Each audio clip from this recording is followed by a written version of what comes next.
Well, good day, New Hope family. I'm sure you guys have seen and heard about the Men podcast series. Guess what? Ladies, we have our own podcast series now. It's called Ladies, Let's Talk About It. Some of the things that we'll be going over will be marriage and ministry, doing it together, women's overall wellness, and dating experience as a Christian woman. Be sure to tune in every Thursday at 7 p.m. via the New Hope Cathedral YouTube channel. Can't wait to see you guys. Make sure you tune in. Bye. Good afternoon, viewing audience. We are back once again. This is Ladies, Let's Talk About It. Ladies, let's talk. I am your host, Mandy Can, and I am here with these beautiful ladies. Ladies, introduce yourselves. I am Shay Sanders. And I'm Kim Norwood. All right, and today's conversation is life after divorce. So ladies, you both have been married, you both have children. How did it, I guess you could say, how did it get to a point to where you were ready to call it quits? Who wants to respond first? Shay? All right, for me, I realized that it just wasn't working. I did prayer, we went to church together, but it just was not working. And also, being connected to Christ, it was hard to do because, we're taught, marriage should be a commitment that you keep. And it was really hard and it was sad to have to let it go, but it was not fruitful. It was not, I just did not feel good. And I'm quite sure he had his issues too. So, yeah. What about you, Kim? Well, for me, we didn't talk about it. So it was a surprise to me. Came home one Friday, and my ex-husband came home and said that he was leaving. And so it wasn't a conversation for me, so I wasn't expecting it. So Wait, what? Just out of the blue, just nowhere. out of the blue. Wow, that's crazy. Yeah. I mean, how did your kids handle that? Because I know you have girls and you have two boys, and your children were young at the time you guys got divorced, right? So how did your children, oh my gosh, my dad is not here, like, how was that situation? I think for my girls, it was like subtle because we were already having problems anyway. He really wasn't in the home. But, I had to push forward and push through. Mattel was 13. Danielle was 9 and Layla was 6, so I just had to keep pushing, keep moving. But I'm quite sure they did notice he wasn't there, but I don't think it was a dramatic change for them because he wasn't present in the home when we finally made it official, like, to divorce. What about you, Kim? How did your boys take the news? Well, so that day before he left, I'm like, well, are you going to talk to the kids? And he was like, well, I'll be back. And so, but he didn't, ever come and have that conversation with them. I was told by one of my cousins who had recently got a divorce, she was like, the kid's going to respond how you respond. And so I just kept moving like, everything was good. And so I never really seen them show any emotions from him not being there. Because, he would still come to their games and get them on the weekend. So it wasn't like he wasn't in their life.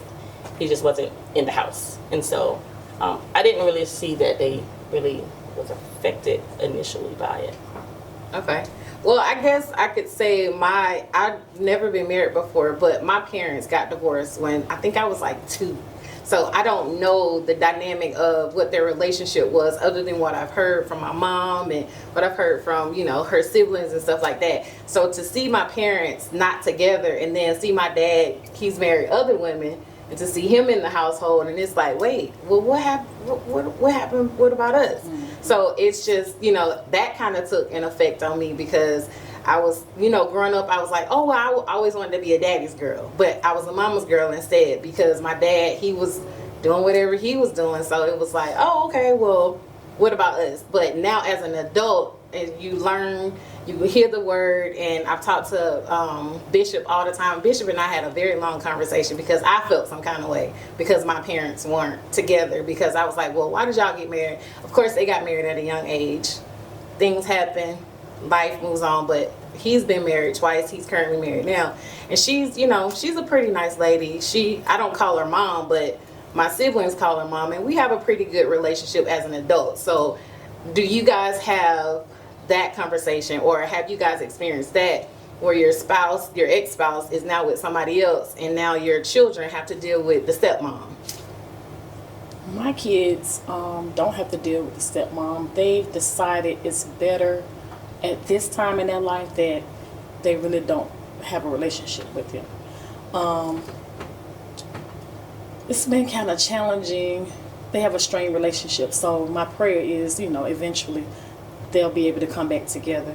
Now, that being said, it's just been a lot with him not being present in the home, not being the kind of father they would have liked, and so they've just decided, we'll do it at our terms and our time, and when we're, establish a relationship with them. That's cool. What about your boys? Well, for me, I met his newly wife at his dad's 80th birthday. So we kind of introduced ourselves. So from the beginning, I've never had any issues with her because my youngest would always come home and talk about her. And my thing was, as long as she's good to him and, he likes her, I have no problem with, whoever you're with. So my boys never had an issue with the new wife, and we get along just fine. So I invite her to my house, she invites me to her house, so we don't have an issue. And I feel like if you are mature enough, and if you are mature and that person is mature, you can move forward and not have issues. Yes. That's understandable. I mean, I totally get that part, because you never want the other person to try to discipline your child and be like, oh, no, you can't tell my child what to do. And then sometimes you don't know if the child is holding resentment against the dad, and now this new person is coming in and is just like, oh, wait, where'd you come from? I have a mom, that kind of thing. No. So I agree with Kim. It takes two mature adults on all ends, on both sides, to come together and, talk to each other, establish a relationship where you are comfortable for them to correct or rear your child, but you have to establish that relationship. Like initially the girls were okay, they were okay with everything, but things happened and it just did not work. So it was like negative things that happened, so they had to kind of pull away. So yeah. So I was talking to, I guess you can call it an acquaintance, a friend of mine, and he was telling me about his divorce, and he was like, it's almost as if there was a death. Yes. Because you made a vow and you said, I promise, I honor to love you for better, for worse. So it was like you still go through the grieving process, and you have to go through the different stages of grief. So how did that work with you guys? Did you guys go through anything like that, the anger or, the sadness, depression? What did that look like for you guys? Yeah. Dr. Miles Monroe described it so good. It's like a death that it never stops because the person's not dead. You have to keep seeing them. Wow. So the pain of it when you first are divorced, you have to go through a lot of different challenges and changes. And it gets kind of awkward. But, as time progresses and you're working on healing, it does get better. But yeah. Okay. That's understandable. What about you, Kim? Well, I don't know if I ever went through grief. I mean, I think we always said originally, if we grew apart from each other, we would just let the other person know. And I think because we kind of established that from the beginning, so when he did say, he wanted out, I wasn't really, I wouldn't say I had to grieve about it. Because, we always still maintained a good relationship to be able to co-parent, but I think the anger would come in sometimes if he would promise them something and didn't do it. So that's when I would be angry. Because if you're not going to do it, say you're not going to do it so that I can make sure they get what they need or want. So that was probably when the anger would come out. That part. So did you retaliate? How did that, did you have a conversation with him to say, hey, yeah, sometimes. Listen, sir. Sometimes. Now, okay. if it was a situation where, I always wanted my kids to have in life, be able to say, well, my dad did this. I didn't always want it to be my mom was the one that showed me this or did this. So I wanted them to have the opportunity to be able to say, that their dad had played a part. But if I I always had a good support system too. So if he couldn't do anything, you know, my parents were there. I had friends that were there. So if I asked for it, that means I really needed it. And if he didn't come through, then yes, I would let him know how I felt about it. It wasn't always nice, but Yeah. So with you having boys, how was that? Because I know they say it takes a man to raise another man. So I mean, I know he had to teach them different things, and how did that play a part? I kind of disagree with that though. Okay. Because I mean, I'm a woman, and I know how I want a man to treat me, so I can teach my kids how to treat women. Like, I kind of know what we want, and I kind of teach them, like, a woman may say this, but they may mean something else. So I try to teach them that way. And for me, they always looked up to my dad. So once my dad passed away, it was kind of hard for them. I mean, their dad was there, but they looked up to my dad, and so. Okay, that's understandable. What about your girl, Shay? The same with my girls. Like, I had a great support system. Family was there, hands down. So whenever he didn't show up, or whenever I needed the help that I needed, they were there. Also with my dad, I was a daddy's girl. My parents were married for 20 years, so it broke my heart that my marriage did not work. And for my girls not to have that relationship with their dad, that hurt hard. I'm tearing up now. It's okay. My daddy was that strong person. And, you know, they still remember him to this day. Papa, you know, he used to take them to the store and just do little things with them. And just, it's the memories that you create. But, yeah.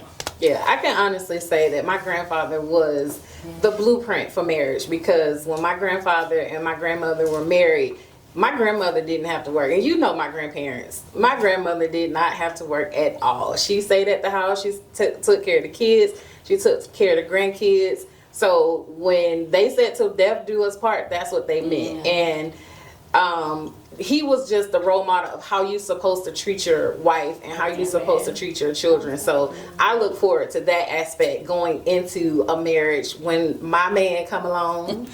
Just saying. But just, you know, how do you tell me a little bit about just being in the church and then trying to find love again? Like, is that something that you guys are looking forward to?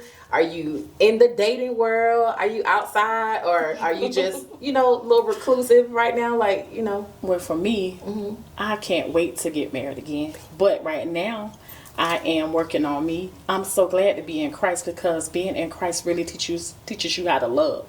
Like, me and my ex-husband, we weren't saved when we first came to the church. But then I got more grounded in the church, you know. So it kind of also helped for us to grow apart, because I was going in the direction of being in Christ, and he was doing his thing, you know, started believing in, well, he believes in God, but it just kind of got a little other stuff murky. Played a part. Yeah. Gotcha. But, you know, he does believe in God and knows God, but it's just, I just was really trying to really walk on the path of living the life. Okay. So being in Christ, I realized marriage is not what I thought it was. It's about submission, because God has put the man over the family. I was, you know, in the word you're taught not to submit. And shout out to Women on the Path. They teach you really well about being a woman in Christ. Shout out to the church. I'm so glad, because it had not been for the church, I wouldn't be the person, and we wouldn't be the family that we are today, because they don't have their dad, but they have Christ.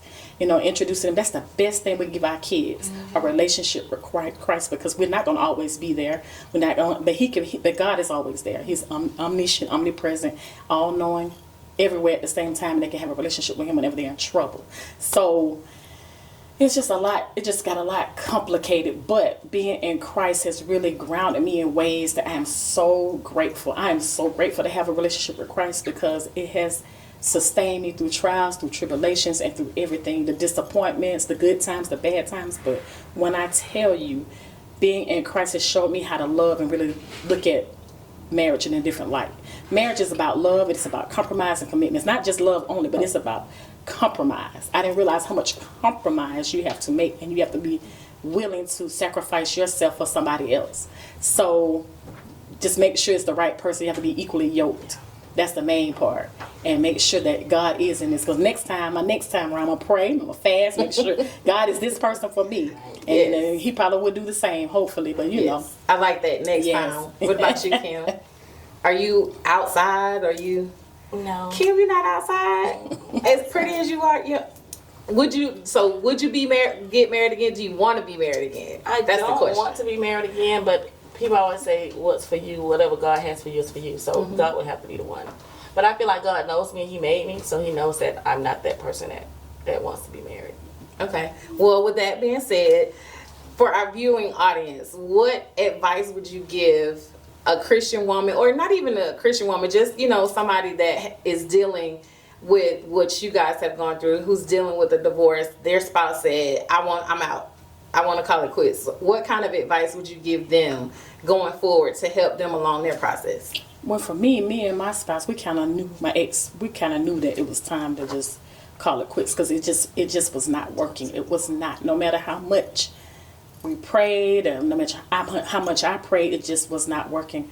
But what I will say this, if you're going to get married or dealing with divorce, whatever you're dealing with, make sure you have Christ in the center, or it will not work. Like, I wish we would have been more grounded in Christ when we first got married. But, neither here nor there. But Christ will help you keep grounded. It'll correct you when you're wrong. It'll humble you. So you're going to need that in a relationship, because both parties are not perfect. But you're coming together as complete people. And I believe Christ helps you to be complete. Because we always want somebody else to make you happy. That's not their job. Their job is for you to do life together, to be one together, to do life goals together. And through that's what you're happy. But nobody else can make you happy. Only God. When we put God weight on people, and we shouldn't do that. So I know that's why I had to correct myself. And you have to really, really be complete in you and know how to love yourself, because if you can't love yourself, you cannot love anybody else. And I think we don't focus on that enough. And loving yourself is not selfish. It's helpful for the other person, because if you know how to love you definitely know how to love somebody else. And that's what God is. He is love. So when we get a relationship with him, he continuously shows us how to show that love. So I would say, make sure you're grounded in Christ, know who you are in Christ, and know your purpose. So when you meet somebody, you'll know if they're for you or if they're not. Now, dating is not in the Bible, but I guess you do have to put out the work to, get to know somebody and see are you compatible or whatever. But right now I'm doing self-work. And hopefully that self-work, which is the self-love, self-discovery, self-awareness, and all of that, will help me draw that person that God has for me. And definitely pray fast. Are you from God? Is this from you? That's the main thing. God, is this? Are you in this? Because if you're not, I don't want to be a part of it. So yeah. So Kim, what kind of advice you got for people? You piggyback. I'm sorry.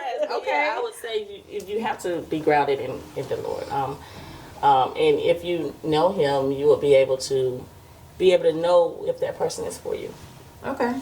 Well, ladies, I appreciate you guys being here with us and sharing a little bit of part of your story. I look forward to speaking with you guys again. If you guys are interested, tune in to the next podcast. We are live every Thursday at 7 p.m. via the New Hope YouTube channel. Once again, I'm your host, Mandy Can, and this is Ladies Let's Talk About It. See you next time.